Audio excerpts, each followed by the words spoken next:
1984 was a banner year for the heavyweight champion of the world, Nature Boy Ric Flair. Not only did he face all the competition and come out still the world heavyweight champion, but on one night, he became $1 million richer. It was a good year for you, Rick. 1984 was a tremendous year for me. I lost the World Heavyweight Championship for 10 days. As you know, I was able to regain it back. I came into North Carolina for Starrcade 84, which was by far the most prestigious wrestling event ever seen anywhere in the world. The first $1 million prize put up by Jim Crockett Promotions. I was fortunate enough to walk out of that ring, even though it was a very controversial decision. I walked out of that ring still the World Heavyweight Champion and $1 million richer. A tremendous honor. Wherever you go, you face the top talent. They all gear up for Ric Flair and going after that world's heavyweight title. That makes it very tough for you. Well, when I got into the sport, I expected to be wrestling the top talent. Being the World Heavyweight Champion, every area I go into, every promoter has a man that he feels can be the World Heavyweight Champion. It's a tremendous honor. It requires a tremendous amount of mental and physical condition, and of course, ego has a lot to do with it too. To be geared up each night to face the best. The World Heavyweight Championship, the National Wrestling Alliance, represent the most prestigious factions of our great sport of professional wrestling. I'm the World Heavyweight Champion. I represent the National Wrestling Alliance, and I plan on going into 1985 holding on to that World Heavyweight title to the best of my ability. And in this part of the country, the list is very long of people who want that title. A lot of great ones. Dusty Rhodes, one of the greatest champions of all time. Wahoo McDaniels, Tully Blanchard, Ricky Steamboat, Don Kernoodle, Ivan Koloff. The list of contenders in this area alone is staggering to any champion that has to come in and defend this title. 1985, I plan to be in this area a lot. I'll defend the title against the top competition, and I hope to be sitting right here this time next year talking with you on the same level. That's it from the heavyweight champion of the world, Nature Boy Ric Flair.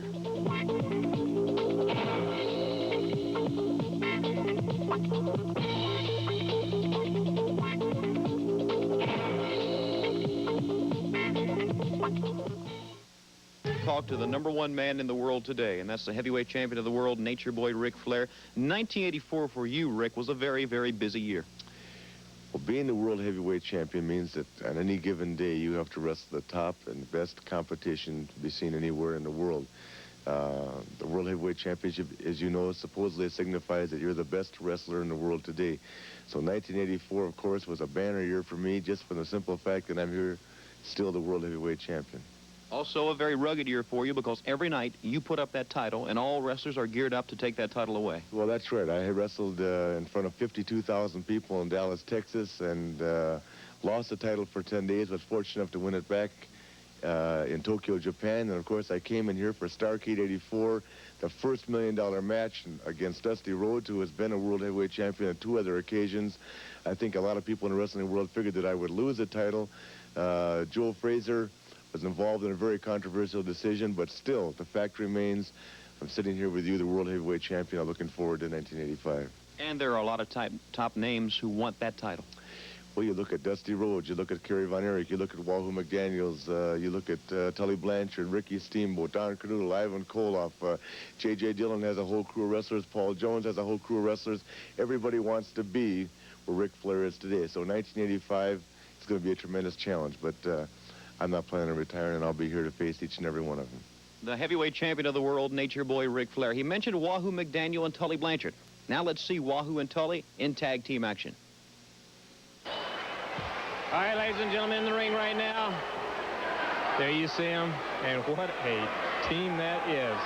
Tully Blanchard, the NWA television champion with his $10,000, and Chief Wahoo McDaniels, the man that has the hardest chop in wrestling.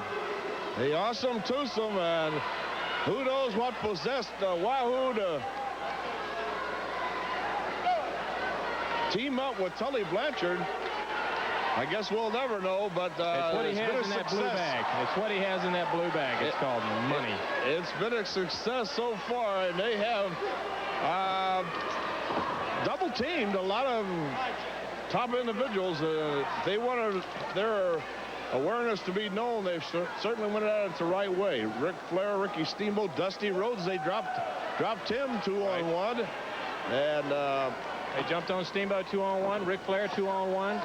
Everyone they wrestle, it's like you're wrestling both men instead of just one. And the Awesome Twosome. And here's Tully with that hammerlock and a takedown on Jim Horton.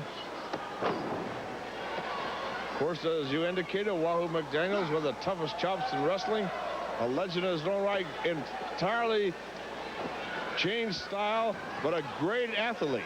Not only in wrestling, but a great football player. And I don't think anybody takes it away from Wahoo.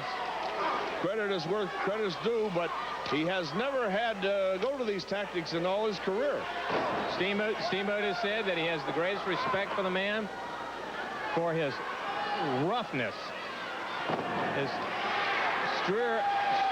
sheer ability to pound a man, to punish him.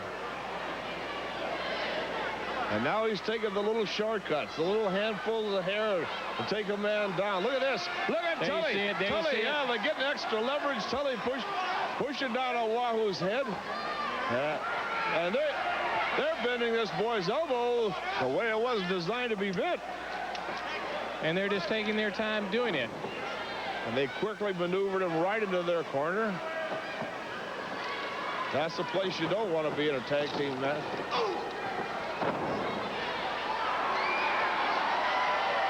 Tully Blanchard was hurt with a hit in his stomach, but Jim Horton was knocked out off his feet. A rugged, tough individual. There's going to be a face full of turnbuckles for Jim Horton. Here's Randy Barber. He doesn't get in through the ropes. No, he doesn't. They will not give you a break. They will not give you a break. Don't ever let yourself open against Tully Blanchard or Wahoo McDaniels. Well, people are going to get mad at me when I say this. The object is to win. All right, now, if they catch him as they're coming through the ropes, it's legal. You just shouldn't do it. Don't leave yourself open, and certainly don't turn your back on him anymore. Wahoo used to be a man that would watch your back for you, but was found out. A lot of big stars have found out in recent weeks and months that you cannot do that anymore. Let him watch your back, and you'll have something stuck in it. The Awesome Twosome. All right, Barber realized the weak stomach of Tully Blanchard, but he's pounding away. Makes the tag now to Jim Horton. Jim Horton now has that headlock. He better hold on for all it's worth. Blanchard's got him where he wants him. Tim Horton in there with just all kind of enthusiasm. Tully Blanchard just looked for an opening. He found it. Oh, there's one of those chops off that rope. The Awesome Twosome. You know, we got the World Tag Team Champions coming up. That's right. Coming up. Don't overlook these two. That's right. Coming up next, the Renegade and Mark Youngblood against well, there's that the World favorite Tag move, Team the Champion, slingshot. Ivan Koloff and Don Kernodle. The favorite move, the slingshot suplex by Tully Blanchard off the rope to the winner. Tully Blanchard, Wahoo McDaniels. Here we're going to see it in slow motion one more time. Up in the suplex. Drops him across.